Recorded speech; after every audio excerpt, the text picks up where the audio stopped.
Dominique Gauthier est éleveuse de porcs en esseur-engraisseur sur la commune de Trévérec dans les Côtes-d'Armor. Depuis toujours, Dominique aime parler de son métier au grand public. Elle le fait notamment via des visites de l'exploitation ou encore des fermes ouvertes.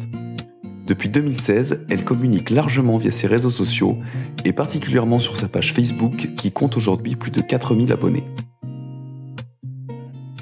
Dominique, bonjour. Bonjour.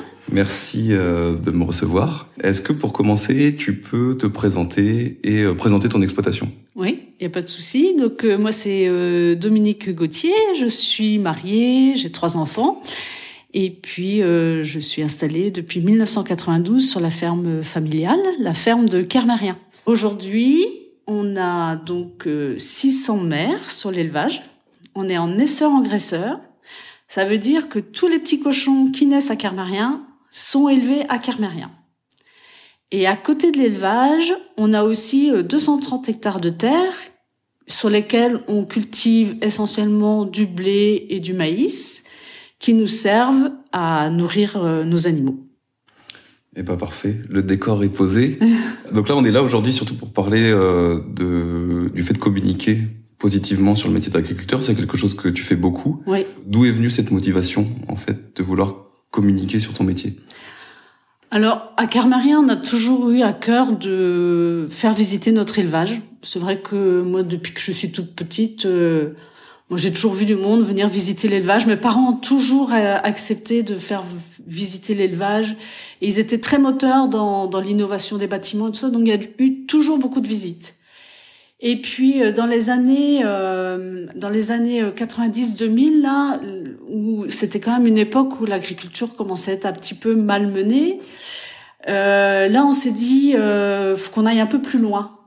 Et on a avec notre groupement de producteurs, on a imaginé faire des portes ouvertes. Et je me souviens, la première porte ouverte, vraiment une grosse porte ouverte qu'on a fait, c'était en 2000. Et on a fait des portes ouvertes à l'époque, on recevait jusqu'à 600 personnes sur une journée, quoi. Donc c'était vraiment un réel succès. On sentait vraiment une réelle demande du public de venir visiter un élevage de porcs. Et on était très enthousiastes à l'issue de ces journées de portes ouvertes parce que on sentait vraiment des vrais échanges avec le grand public, quoi. Et ça nous a confortés dans le fait qu'il fallait vraiment communiquer sur nos métiers. Et voilà, donc on a fait ça pendant plusieurs années. Après, ça s'est un peu calmé. Et après, Agriculteurs de Bretagne est arrivé. Tu en es la présidente depuis cette année, là, avril 2022. C'est ça. Est-ce que tu peux nous raconter un peu ton expérience avec Agriculteurs de Bretagne, donc depuis que tu as adhéré à l'association ? Alors moi, Agriculteurs de Bretagne est né en 2012 et j'ai dû commencer à peu près en 2014 avec eux. À l'époque, ils ont sollicité quelques agriculteurs pour être agriculteurs témoins. Donc le rôle de l'agriculteur témoin, c'est d'aller sur des événements pour parler agriculture de manière positive. Et moi, c'est ce que j'ai fait. Pendant les premières années de présence au sein de l'association. J'ai aussi développé une page Facebook. Oui. Alors je peux vous garantir que j'étais absolument pas connectée avant Agriculteurs de Bretagne, et au fil des réunions et des formations qu'ils nous proposaient en interne, ils nous ont convaincus, comme moi ils m'ont convaincu en tous les cas que c'était important d'être sur les réseaux sociaux. Oui. Pour atteindre une certaine partie de la population. Et j'ai commencé, en fait, où j'ai eu le déclic, c'est que ici, à Kermérien, on avait un de nos salariés qui avait 20 ans d'expérience 20 ans de présence à la ferme. D'accord. Donc on avait fait une petite soirée, remise de médailles, j'avais fait venir la presse locale pour en parler. Et puis là, je me suis dit, voilà, la presse locale est là, mais ça reste local, quoi. Pourquoi est-ce que je n'utiliserais pas justement les réseaux sociaux pour en parler plus largement ? Parce que c'est quand même une bonne nouvelle, quoi, d'avoir un salarié qui est là depuis 20 ans et que ça se passe bien. Et ça a été mon premier poste. D'accord. Voilà. Donc ça, c'était en quelle année ? En 2016. Ok. C'est comme ça que ça a démarré.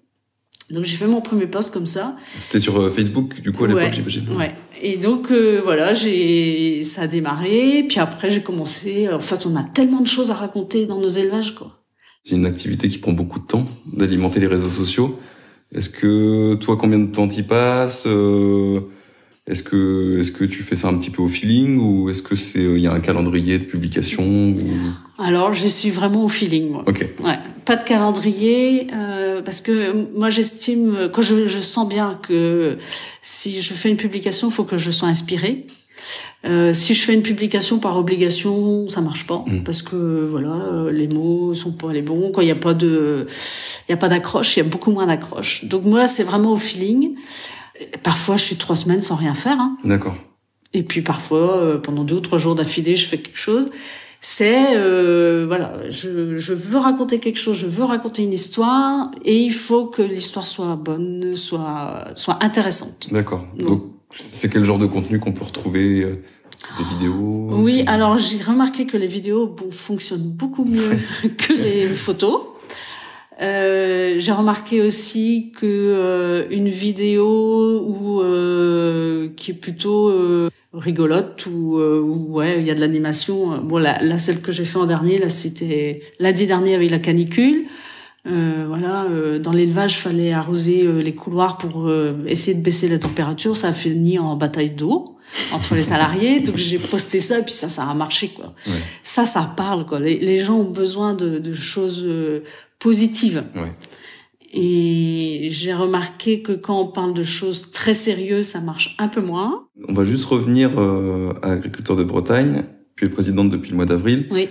Pendant ce mandat, est-ce que tu as vraiment déjà des idées, des choses que tu veux absolument mettre en place au sein de l'association?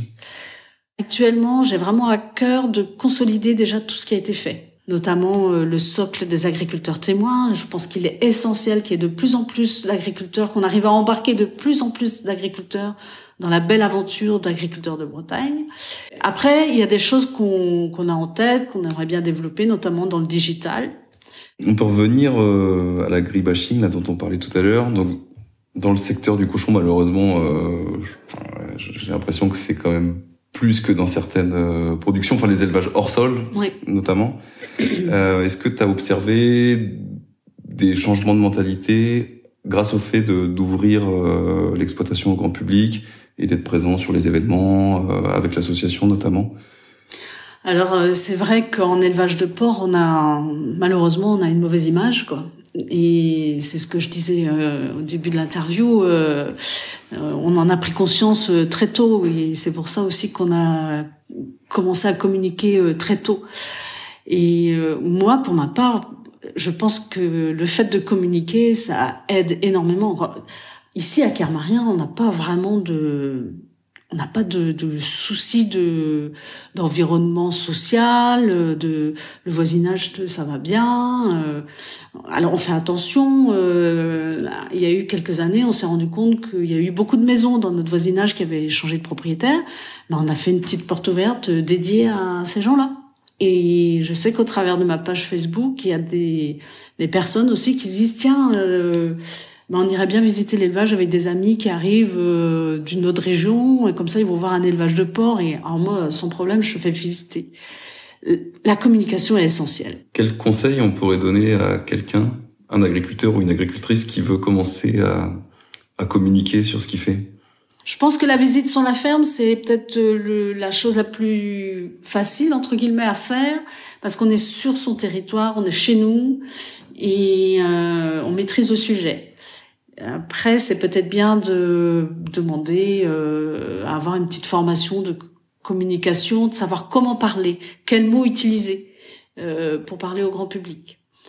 Mais se dire qu'on parle à une classe de primaire, voilà, déjà ça c'est une bonne base. Après, celui qui est à l'aise un peu sur les réseaux sociaux, il faut essayer de démarrer tranquillement. Et c'est pareil, il faut choisir ses images qu'on poste. Il faut que ce soit quand même des belles images. Il faut pas donner le bâton pour se faire battre, quoi. Oui. C'est pas pour cacher que je dis qu'il faut mettre des belles images, mais voilà, une image qui peut porter un débat, c'est trop difficile au début, quoi. Il faut pas commencer par ça. Mais faut choisir ses images, bien écrire, quoi, prendre le temps d'écrire son texte, pas de faute d'orthographe si possible. Voilà, c'est des petites bases, mais qui font qu'on est crédible. Après, quand on est un peu plus affûté, on peut parler de sujets de fond. Une fois, j'ai fait une publication sur la contention détruite en maternité. D'accord. C'est très compliqué à faire. Ma manière de faire, c'est d'écrire des pavés. Okay. J'écris, voilà, c'est comme ça. J'ai du mal à être concise, mais ça marche parce que j'explique tout le processus, quoi. Et c'est un post qui a super bien marché, quoi. D'accord. J'ai eu très peu de commentaires désobligeants. Ok. Et ça a informé les gens et les gens je sentais que les gens étaient contents de comprendre pourquoi on met les trucs en contention, parce qu'on les met pas en contention pour le plaisir, hein. Oui. Voilà. Ouais. Donc voilà. On arrive, et je sais que j'ai des collègues qui arrivent à parler de sujets assez compliqués parce qu'ils sont très pédagogues. C'était les Vieilles Charrues la semaine dernière. Oui. Agriculteurs de Bretagne avait un stand. Oui. Comment ça se passe, les échanges avec les festivaliers? Alors j'ai trouvé cette année, mais peut-être encore plus que les autres années, mais des super échanges avec les jeunes, quoi. Donc on a un stand sur le village camping. On a l'animation Agrilanta. On propose aux jeunes d'abord un quiz on leur pose quelques questions sur l'agriculture bretonne, histoire d'échanger un peu. Et on a eu parfois des échanges, mais super intéressants, des jeunes très très très intéressés par l'agriculture et très constructifs. Moi, j'ai vraiment trouvé ça cette année très fort. Et puis une fois que le quiz est fait, l'équipe gagnante peut participer à l'épreuve des poteaux. Donc voilà, ça marchait, mais incroyablement bien. C'était, mais on a passé 4 journées extraordinaires, quoi. On a un métier noble. On doit le mettre en valeur chaque jour. Notre métier est vital, quoi, pour la population. C'est important d'en être fier et de le valoriser autant que faire se peut, quoi. Pour finir, depuis que tu communiques, que tu rencontres des gens, que tu ouvres ta ferme, est-ce qu'il y a une ou plusieurs rencontres qui t'ont vraiment marqué? Alors ici sur la ferme, j'en ai une qui m'a marqué pas mal.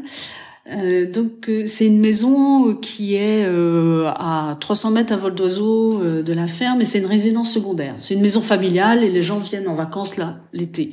Et c'est vrai qu'on les rencontrait très peu.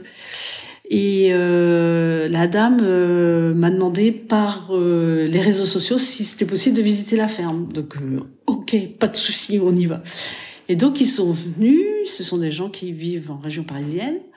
Ils sont venus et je sentais bien au début, un petit peu sur des œufs, quoi. Et posait pas trop de questions au début. On visitait l'élevage et puis plus la visite avançait, plus il y avait des questions qui venaient et puis ça s'est énormément détendu.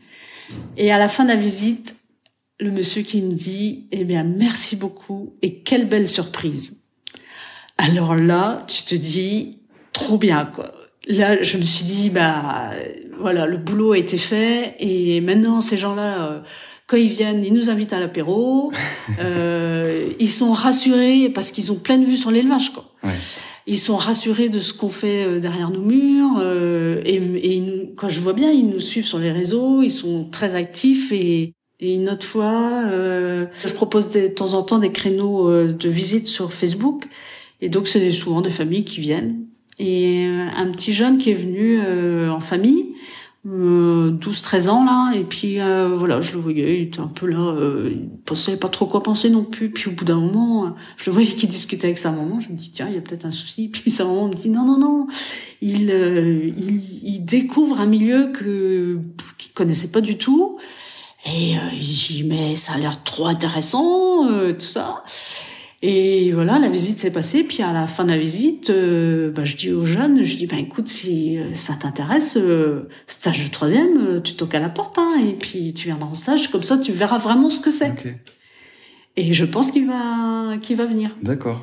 Et ça, c'est trop génial, quoi. Ouais.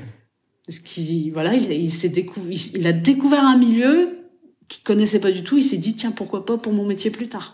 Moi, ça m'enthousiasme. Et là, on a recruté là en début d'année suite à un départ en retraite, et on a une jeune femme qui est arrivée, qui était jamais rentrée dans un élevage de porc. La première fois qu'elle a vu une truie, c'est ici.